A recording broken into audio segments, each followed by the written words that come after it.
Hey everyone, welcome to 14 Victor Echo. You know, we have actually been building Building what? an airplane. An airplane. Finally. Does feel good to get back to building. It's not quite the steady pace that we used to do at the first half of the build, but we are back to making progress, and I still feel like we're on a path to get this plane done. It's gonna happen. It has to happen. So, obviously with Amelia joining us, life has changed quite a bit. We've talked about it in previous episodes, and I feel like this episode is just going to be one more case of we're almost done with the wing. And it seems like the same status update we've had multiple times, but a lot of little things are going into this wing that maybe we didn't expect or even didn't plan for. Some adjustments that we're doing that weren't in the plans, but we started thinking of them. Well, we did have that moment where it's like, okay, let's close them up. And we're like, wait. Yep. There's always one more wait. At first it was, well, let's get the wire harness in before we close up. Then it was like, no, I really want the autopilot servo fully installed. And doing the quick build wing is, I know it causes you a lot of anxiety because you kind of do a little here and you flip to this page, then you flip to this page and you go back and forth. And the order you do things in become a little bit more dynamic, chaotic. Very chaotic. So, we really wanted to make sure we got all of the push tubes installed and balanced out. And,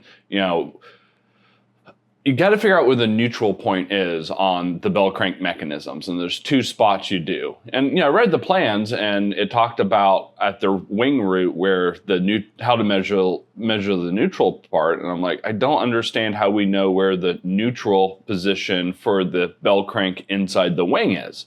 It's like, why doesn't the plans talk about that? Well, you should read them. You should read the plans because it does talk about that. So, Vans does send you this jig, which it's been a while since we've done some building. I'm pretty sure we used this elsewhere when we were getting the bell crank tubes set. But then this, per the plans, clearly spelled out, actually right here on this page, right there, how to put this into position to measure the bell crank to see if it is what the neutral position is. Of course, our OCD really struggled with it because you can put it in, and if you slide it, it has a little bit of give in that spot, and where does that go? On the wing root, they just simply give you a measurement of where it should be from hole center. So we created this little jig. I even labeled it so when we go do the other wing, we know what it's for. This little jig is perfect. You can measure it per spec. You can put the AN bolt right through this, and that will push it right into that neutral spot. So then once that's in the neutral spot on the wing root, you have the push tube installed.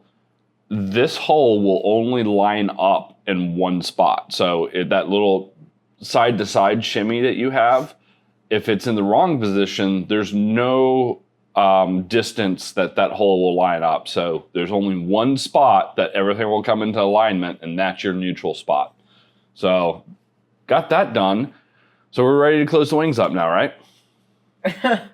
Well, no. not exactly.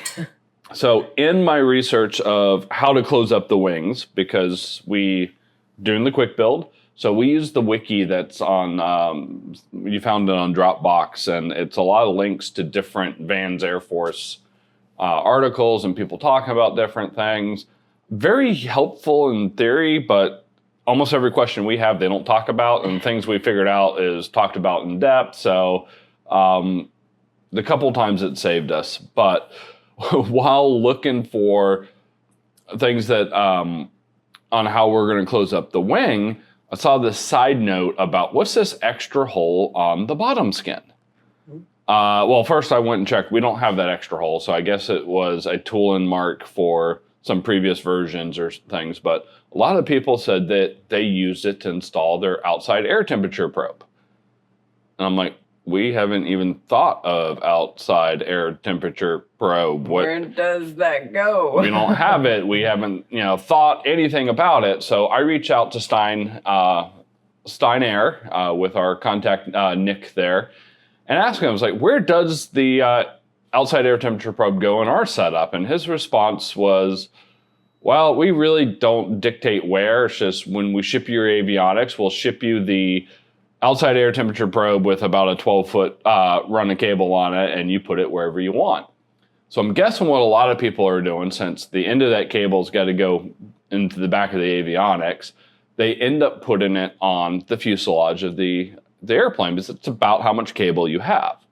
But what's the problem with putting it on the fuselage? Especially in the side, where most certified airplanes I've flown have it outside either the pilot or the co-pilot side of the fuselage, just sticking out there. I know the answer to this one. What's that? The propeller, engine, and it's just not accurate. Yeah, so you get a lot of exhaust in the slipstream from the propeller circulating around the fuselage, and you typically get higher temperatures than actual indicated. And most of the planes I fly, you get a higher temperature in climb than you do in cruise, because of the exhaust running over the outside air temperature probe. So a lot of Vans builders on Vans Air Force and other places are talking about how put it in the wing, because it's clean, cool, actual temperature out there. So that was our next thing of, well, let's get the outside air temperature probe. So Stein sent it to us. Didn't cost us anything extra other than something we would have paid for later, we just pay for now. But as I'm thinking about it, it's like, I want to run USB power out in different spots for external cameras, because when we start flying this airplane, I do want it to be all the cameras up so that we can do some good aviation content. That hopefully is the future of this channel, is us flying this airplane. So now that became the rabbit hole of how are we going to run USB power?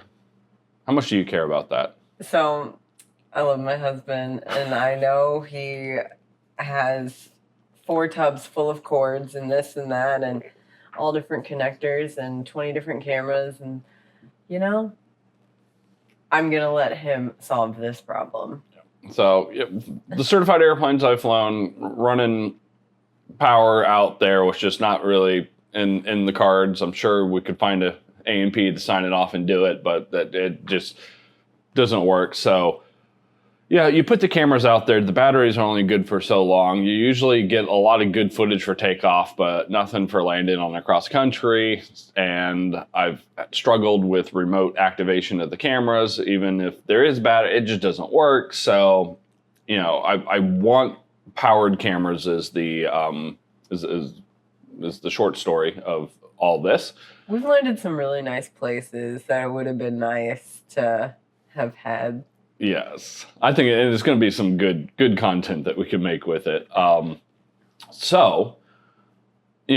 starting to think, okay, we're going to run cable. I'm going to cut a hole in the skin, and so it also got to cut a hole for the outside air temperature probe. So what do we just turn our bottom skin of our wing into a pin cushion and just put holes anywhere we want? So I was like, let's be a little bit more strategic about this. So we're going to add an extra access plate, and it's going to be square. This is the step that we're at. We've fabricated this from scratch, from some scrap aluminum that's been around. So it's not the most pretty, but to be honest, it will be covered, so I really don't care. But we were able to kind of fabricate this ourselves, and the only thing we have left to do is cut the hole in the skin and then trim this down to be the access plate. We've got all the holes for where the screws will go, all match drilled, ready to go. So last thing we have left to do is cut the hole in the skin, then dimple this up, and final drill the holes for the screws that we'll need, and we'll have an access plate. What that will give us is flexibility, because we will cut a hole. We're most likely going to have USB ports flush on the outside bottom of the airplane so we can plug in, or we might want to just have a hole big enough for the USB cord to go through, and then everything will mount inside. But that I just don't want things flopping around on the inside either. So it's kind of going back and forth on this. But the point of it is, if I don't like what I end up with, I can take this access panel off, throw it away, put a new one in place, and change it out. So we can try different things as we learn, and only have to change a piece of aluminum this size instead of drilling holes into the bottom skin of the wing, which will be riveted in place and much harder to take off and try something different with. Yeah. At the same time, we will put the outside air temperature probe on this access panel as well. The other advantage it gives us is once here, I'll have nut plates that I can attach whatever camera I want to. So this is going to go outboard of our right wing very far, so that gives us a good under the wing picture of in-flight activities. So we're one hole away from closing up the wing now. You know what the other advantage of that I just thought of?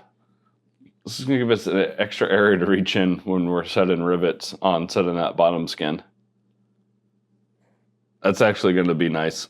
So just a little extra, because it's a little tight. Watching some of the videos on how you set the the bottom skin, it's a game of reaching back with a bucking bar and all that. So any extra access points you have, the better it is. So we had to get all the wiring cleaned up, and I really like that split sheathing that I found. It's black and red, so of course we like that, but really cleans things up well. Ran the BNC cable all the way through. That will be our nav antenna. That is the antenna that sits flat inside of the wingtip. Oh, okay. Yeah. I'm learning things right now. See, the avionics side is where she is multiple times has said, I trust you, I'm not involved with. There's just so many things. There's a lot of little details that go into the avionics, which is we're getting closer and closer to pulling the trigger on starting the build of the avionics, where Stein will go to work, actually cutting our panel and buying our equipment. We do hear in early December, Garmin is raising prices again. So get your orders in before early December. We're going to make sure we order this right before. We'll probably end up with avionics sitting in a box here in the garage, but it'll be close enough. It'll be all right. But got everything kind of wired up, ready to go. We even put the Airlon on for a little bit. We temporarily mounted it and hooked it to the actuator so we could sit at the end of the wing and move it up and down, make airplane noises. That was kind of fun. Yeah. But then the right wing will get closed up. Then we'll bring the left wing back out, and we will do the same things we did on this side, which, fingers crossed, will go a lot faster because I have a lot less thinking to do. The only thing we have to do on the left wing is the pitot tube from Garmin with the AOA, which is running pitot static lines and power and all that. So we have to make it a little bigger, right? We actually have to cut the hole. Oh, okay. Yeah, there is Vans. Okay, I understand. Vans gives you a very basic pitot tube. It's basically a fuel tube, fuel line that you just bend in place and say that's it. It works, but it's not IFR certified. It's not heated. It's not anything that you would do anything other than some nice VFR flying with. So pretty much everybody modifies their plans to do a more modern pitot tube. So ours will have pitot heat and angle of attack integration into it, so which will be our primary stall indicator. We're not installing the stall horn, the little flap that you put in there. We will rely on the AOA as our stall indicator device. I wonder how many people are going to say that's a bad idea. I don't know. There's opinions out there. People go both ways. Some say, the stall indicator is required. It's experimental. I think the research I've done says we're good on that. But it's people who do have it installed say like all they hear is a whole bunch of beeping while landing and get the stall indicator, the AOA going on. It's just too much in the cockpit. So I'm skipping the stall indication. Okay. We'll see if that bites us in the butt. We'll see. But other than that, the left wing, we just kind of have to do the same things we've done on the left, and clean up the wiring, and then we get to wingtips. Yay! We're not doing anything special in wingtips, are we? No. We Melissa saw the hinge attachment versus the nut plate attachment mod. And then I decided that it was going to be way too much work to do that versus just doing it the regular way the plans call for it. And then Ken saw the hinge attachment. And I think I like it. I ordered the hinge brackets from Aircraft Spruce, so they're sitting here in a box over there. And I'm looking at it, and it's more work in the fact that it's not following the plans. You've got to kind of follow someone else's plans a little bit and probably use your brain. But looking at what work there is to do the nut plates, that's a lot of work. It's a lot of match drilling. It's a lot of dimpling. It's a lot of setting nut plates, which is not bad. But I do like how clean the hinge attachment looks. And our certified Sundowner, which granted, it's 50-something years old now. Yeah, but it looks terrible on the wingtips. Cracked all the way up and down the wingtips. After 40 or 50 years, I know a lot of people fly their Vans aircraft. They've got thousands of hours on the airframe, and they say they don't have cracks on their wingtips. So I don't know if that's really the reason to do it or not. But if you do have to take the wingtips off, the hinge attachment is quicker because you just pull the pin and then the wingtips come off versus like 30-something nut plate screws, which if you ever worked on an airplane that's been flying for a while and you're putting nut plate screws back in, there's always a couple that fight you a lot. So not that the wingtips need to come off that often, but if I'm playing around with camera wiring and doing things in the future, a wingtip coming off for access to wiring in the inside of the wing is something I could see in our future. So wingtips will be next after we get everything else closed up, and kind of looking forward to getting these wings out of here and getting our fuselage back in. Yes. Wings are important on an airplane, but the fuselage is our favorite. I'm just ready to put it on its feet. Yeah. Got the finished kit and everything here, so it'll be really fun to get back to that and start building that side of it again. So that's where we are at on our build. Okay, so I have a dad joke for you. Yes, it's coming from me, but you can use it. I can use it? Yeah. So why did the airplane get sent to his room? Why? Because of bad altitude. Because of a bad attitude? Altitude. Maybe it was attitude. It was probably I can't attitude. even tell the joke right. Oh. So let's try that again. Why did the airplane get sent to his room? Why did the airplane get sent to its room? Because of bad attitude. Because it had a bad attitude. Oh. That is a good dad joke. I'm gonna have to keep that one in my. Yeah. Does Millie ever get sent to her room for a bad attitude? All the time. Oh, Miss Millie Bean. Can't wait till she can spend more time out here building with us. But well, when she can, keep her shoes on her feet and not put everything in her mouth, it'll be great. She's getting better at the shoes part. She's getting worse at the everything in her mouth part.